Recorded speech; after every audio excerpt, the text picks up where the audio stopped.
اللہ وہ معبود برحق ہے کہ اس کے سوا کوئی عبادت کے لائق نہیں، زندہ ہے، سب کو تھامنے والا، اسے نہ اونگ آتی ہے نہ نیند، جو کچھ آسمانوں میں اور جو کچھ زمین میں ہے سب اسی کا ہے۔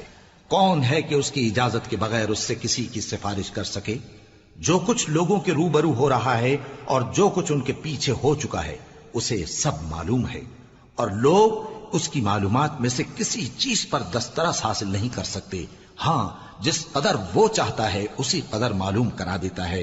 اس کی بادشاہی اور علم آسمان اور زمین سب پر حاوی ہے، اور اسے ان کی حفاظت کچھ بھی دشوار نہیں۔ وہ بڑا عالی رتبہ ہے، جلیل القدر ہے۔ دین اسلام میں کوئی زبردستی نہیں ہے، ہدایت صاف طور پر ظاہر اور گمراہی سے الگ ہو چکی ہے۔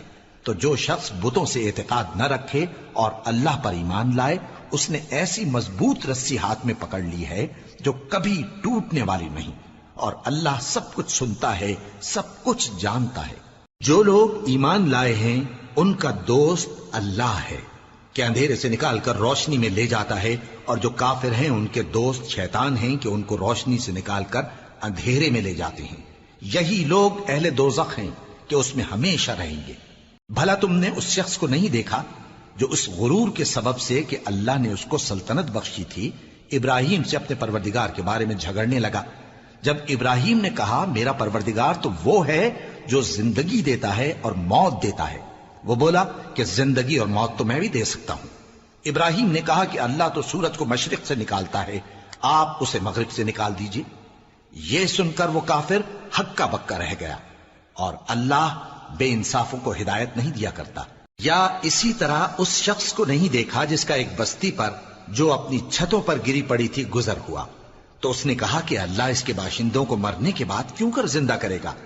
تو اللہ نے اس کی روح قبض کر لی اور 100 برس تک اس کو مردہ رکھا۔ پھر اس کو جلا اٹھایا اور پوچھا تم کتنا عرصہ مرے پڑے رہے ہو؟ اس نے جواب دیا کہ 1 دن یا اس سے بھی کم۔ اللہ نے فرمایا نہیں، بلکہ 100 برس مرے رہے ہو، اور اپنے کھانے پینے کی چیزوں کو دیکھو کہ اتنی مدت میں مطلق سڑی بسی نہیں، اور اپنے گدھے کو بھی دیکھو جو مرا پڑا ہے۔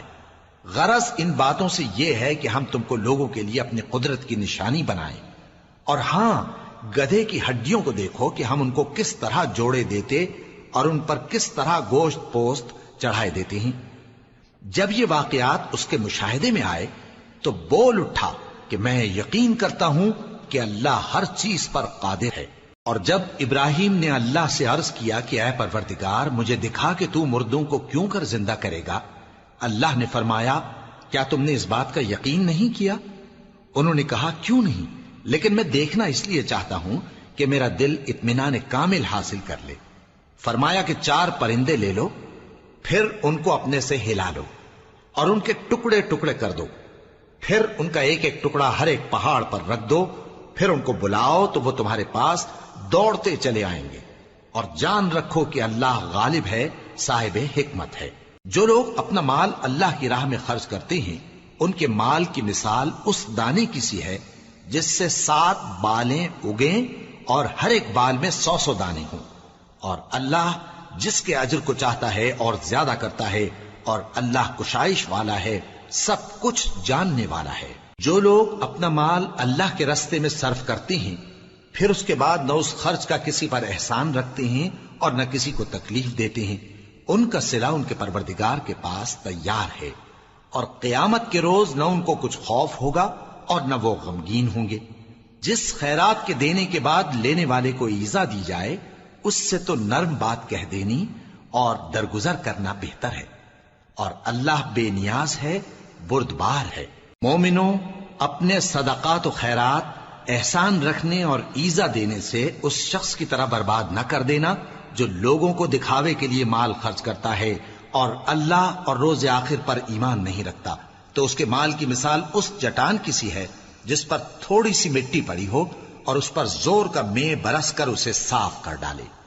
اسی طرح یہ ریاکار لوگ اپنے اعمال کا کچھ بھی صلہ حاصل نہیں کر سکیں گے، اور اللہ ایسے ناشکروں کو ہدایت نہیں دیا کرتا۔ اور جو لوگ اللہ کی خوشنودی حاصل کرنے کے لیے اور خلوص نیت سے اپنا مال خرچ کرتے ہیں ان کی مثال ایک باغ کی سی ہے جو اونچی جگہ پر واقع ہو، جب اس پر زور کا مے پڑے تو دگنا پھل لائے، پھر اگر مے نہ بھی پڑے تو خیر پھوار ہی صحیح، اور اللہ تمہارے کاموں کو دیکھ رہا ہے۔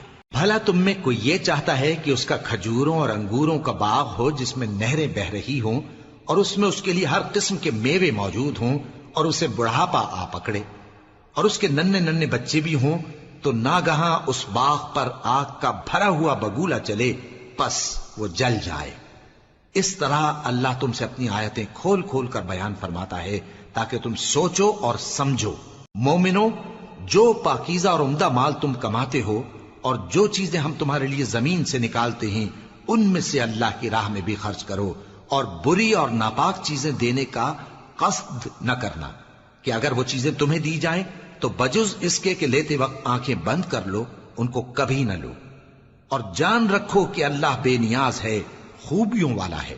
شیطان تمہیں تنگ دستی کا خوف دلاتا اور بے حیائی کے کام کرنے کو کہتا ہے، اور اللہ تم سے اپنی بخشش اور رحمت کا وعدہ کرتا ہے، اور اللہ کشائش والا ہے، سب کچھ جاننے والا ہے۔